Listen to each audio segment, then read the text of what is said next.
Well, I thought that since we're all stuck in a quarantine type of lockdown situation, that I would do a bit of Facebook Lives because, well, we're all at home anyway and we're all kind of stuck somewhere. So since we can't go outside, I thought I'd give you at least a view of what it is I do every day, which is not really that interesting, but I'm here and you're all sitting at home, so we might as well. So this is my beautiful office. As you can see, there's even a window there, which is a kind of quarantine window, so that if people were to want to speak to me, I can keep them safely on the other side of that window while I have the rest of my very nice quarantine facility here. I even have a very nice calendar from China. I have some sort of ancient device. There's a fan. I have a sort of small, let's say, Humvee type of situation taking place over there. There's something from Serbia. There's a little statue of Richard Nixon. I have my some strange dolls and certain things I've collected over the years. And then I have my stack of historic newspapers and my wall. My wall, it's not a wall of shame. It's a kind of wall of honor. I have things that I've collected here from all over the world. I have something from Egypt and stuff from Kurdistan, Ukraine, pictures of Martha's Vineyard or Wingate, different conferences I've attended. There's also a picture of a naked person. It says, if everyone is thinking alike, then somebody isn't thinking. And then on the other side of my beautiful exotic room, I have some plastic. Well, there's some plastic. There's a plastic foliage here, and then I have there's a Santa hat. I have a helmet for reporting on conflict. I have other hats I've collected. I've got a prayer rug over here somewhere. That's this. I have books, maps, pictures, and that's kind of my that's my quarantine situation. Well, I don't know if you'd call it a quarantine. It's more like this is a sort of office space style lockdown type of thing. So what is it every day?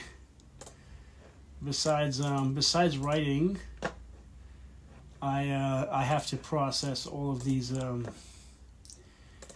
submissions, opinion submissions. So I sit here and I diligently read them and send people very nice, very nice, pleasant, polite responses. In line with the level of politeness that they've shown in their submission. Because of this whole crisis, we can't work the normal way because all of these people that usually would be in this office are now at home. Because we're not allowed to be within, I don't know, 1.5 meters of each other or something. So I have to do extra layers of my work. I have to save files into a Word document and then transfer them to Google Drive so that people can work on them, so that they can then be transferred back to InCopy and then back into some other file and then into some other place. It's like one of those scenes from Seinfeld where George says, I don't know how the work got done, but it did get done. So this is we've had to sort of adjust, I guess, like all industries, unless you're one of those industries that is considered non-essential, but because we are considered journalists, we are considered essential workers, up until the point that they decide to lock us down as well and keep us inside or in cages or something. So we are essential, and because of our essentialness, We are permitted to leave the house and go to work. We are not permitted to do more than 1 hour of exercise a day at up to 50 meters from our homes or something like that. We are only allowed to go directly to work and directly home. We are not supposed to look at people or speak to anyone, I don't think. We are allowed to go to the store to buy essential goods. But even the journey to the store becomes a bit of a headache, because when you get to the store, you spend most of your time thinking that probably the rest of the people there could be infected. So all of this media knowledge about the level of threat causes, I think, most of us to anyway self-isolate ourselves, whether or not the government were to tell you that you must live in a sort of world that is a kind of gilded cage, or maybe not so gilded. So I'm not sure this is one of these Facebook things where I can't, of course, receive feedback. Else you'd be fascinated to learn about my absolutely fascinating and wonderful day. But let's see what this person has written. I don't know what this is about. I guess I'll put this. So I try to organize my email every day. I don't accept the theory that you should have unread emails, and I don't believe that you should have.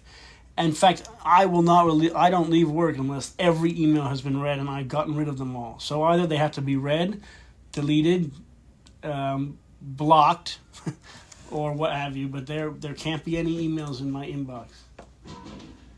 Look, there's a person in the background. You see? She's beyond the quarantine, and she's further than 2 meters away, so it's okay. This is a minimum safe distance. I don't know who this person is. I physically write people responses to all of their submissions. Some obviously larger news organizations would just have a robot that does it, but I physically write them a quick response just saying, well, we have received your submission. Thank you. It will be read in a timely manner, ostensibly. I don't know. This is a submission that says there's an optimistic view to the end of the virus. Well, how could it possibly be optimistic? I don't know. I mean, I don't see much optimism, to be honest, but whatever. What's this article about? Oh, this sounds like a torture. Okay, well, so what I do every day is I try to choose several articles a day to review and read and then use. I don't have a staff really that can assist me in reading them all. I read them. I read or judge most of them myself. And anyway, our staff is not here, so it's just me. Luckily, I've transitioned to this office. I used to have an office that was my desk and several other people's desks in a kind of common area. But now that I have this sort of self-quarantine bubble of an office anyway, my life basically hasn't changed in this lockdown procedure, although I do wonder, there is a coffee shop downstairs, and there is a concern that eventually the lockdowns will cause the closure of the coffee shop. And without the coffee shop, I'm not really sure how I can do some portions of my work which require coffee. So that is a concern. I do hope that the restrictions will allow the coffee shop to remain open as an essential place of work. The thing about it is, if you're an essential worker, like we are as journalists, we're essential, then it's important to have an ecosystem of essentiality around an essential worker. So if you want the worker to remain essential, then you must have a coffee shop and other essential items around that person to insulate them in a kind of iron dome bubble of essentiality. Otherwise, how can they do the essential job to which they've become accustomed? So I think that I would say, certainly as a journalist or writer, things like a coffee shop would be essentially placed, would need to be mandated by the government to be sent essentially next to them. That would be important, I would think. Also within the 200 meters that you're allowed to go around every day, I think. So I am almost finished reading all of my emails. I've responded to this one. This person doesn't need a response. This person asks me, what do I think? I have found that over the time of the lockdown and quarantine that I have a bit less high levels of energy to go through things as in the past. I think being cooped up in a small area that is similar to kind of prisons type of environment is perhaps not conducive with keeping your mind exercised and such things. So I find I have a bit less ability to contemplate some of these types of questions like, what do you think of my article? I mean, I don't know what to think. Yes, no. It's okay. We are considering it. There we go. It's important in these times of lockdowns to maintain an even and let's say calm personality, because just like when they trained people for the space program, half of the training was to see if they could coexist together in a small capsule. And a lockdown is sort of like being in a kind of space situation where you're stuck in a kind of space station type of thing, and you just see the same people all the time, and maybe from time to time you're allowed to take the shuttle lander down to get some food and come back. But I would say that much like a prison environment or a space station, if you want the environment to not end up more like the prison, then it's important to try to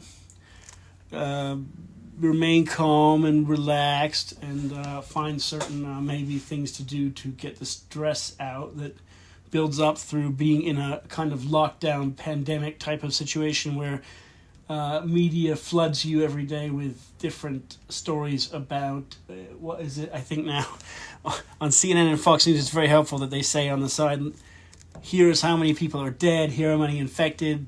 Yeah, that's really great for people's health, I think, to sit there and watch the body counter increase. So that would be my thought on being locked down / quarantine or isolated, which it seems to be the kind of thing that every country in the world is now entering. If you're just joining this very fascinating Facebook Live, I'm actually in my office. I am a journalist, so I am an essential worker. I'm allowed to go to work. I'm doing a live Facebook Live from my office because I felt that massive numbers of people are all stuck at home. So if you all have nothing to do, you can all tune in and watch me do very little right here, which is what we're all doing these days, it seems like. So that is what's happening. I did a tour of the office at the beginning of this video. I don't have the ability now to do a tour again, but I could just show you. This office consists of a few motivational posters and a bunch of crap that I've collected over the years from all my reporting trips. There's a picture of me and some stuff from Ukraine, Kurdistan, flags.